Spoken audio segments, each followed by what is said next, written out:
NDA parliamentary party യോഗം തുടങ്ങി. നേതാക്കൾ പാർലമെന്റിലെത്തി. മൂന്നാം മോദി സർക്കാരിൽ ദക്ഷിണേന്ത്യയിൽ നിന്നുള്ള പ്രാതിനിധ്യത്തിൽ ഏകദേശ ധാരണയായി. HD കുമാരസ്വാമി അടക്കം കർണാടകയിൽ നിന്ന് 3 മന്ത്രിമാരുണ്ടാകും. കേരളത്തിൽ നിന്ന് സുരേഷ് ഗോപി കേന്ദ്രമന്ത്രിയാകും. തമിഴ്നാടിനും മന്ത്രിസഭയിൽ പ്രാതിനിധ്യം ഉറപ്പാക്കും. R രാധാകൃഷ്ണൻ ഡൽഹിയിൽ നിന്ന് ചേരുന്നു. കൂടുതൽ വിവരങ്ങളുമായി. രാധാകൃഷ്ണൻ, എന്തൊക്കെയാണ് പുതിയ വിവരങ്ങൾ?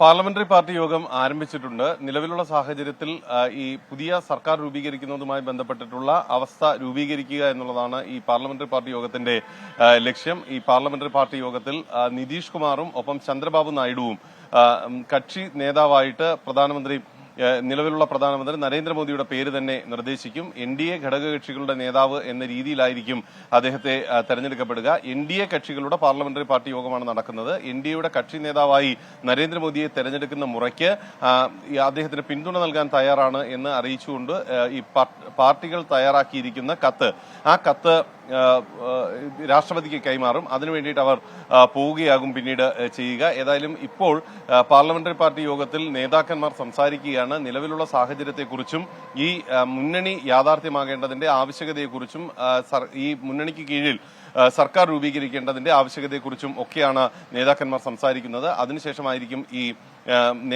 തെരഞ്ഞെടുപ്പ് ഉണ്ടാവുക. പ്രധാനമന്ത്രിയായി ഇപ്പോൾ ഉള്ള നരേന്ദ്രമോദിയെ ഈ കക്ഷി നേതാവ് സ്ഥാനത്തേക്ക് നിർദ്ദേശിക്കും.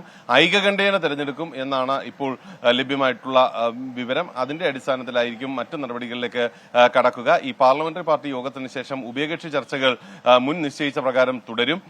കക്ഷി നേതാക്കൾ രാഷ്ട്രപതിയെ കാണുന്നുണ്ടെങ്കിലും ഉഭയകക്ഷി ചർച്ചകളിൽ ഈ മന്ത്രിസ്ഥാനങ്ങൾ വീതിക്കുന്നതുമായി ബന്ധപ്പെട്ടിട്ടുള്ള കാര്യങ്ങൾ ഉൾപ്പെടെയുള്ളവ, ഇനി തീരുമാനമാകാനുള്ള കാര്യങ്ങൾ ഉൾപ്പെടെയുള്ളവ സംസാരിക്കുകയാണ് അതിന്റെ ലക്ഷ്യം. വേണു, ശരി. NDAയുടെ പാർലമെന്ററി പാർട്ടി യോഗം ചേരുകയാണ് ഡൽഹിയിൽ. R രാധാകൃഷ്ണനാണ് വിവരങ്ങൾ നൽകിയത്. ഇടവേള.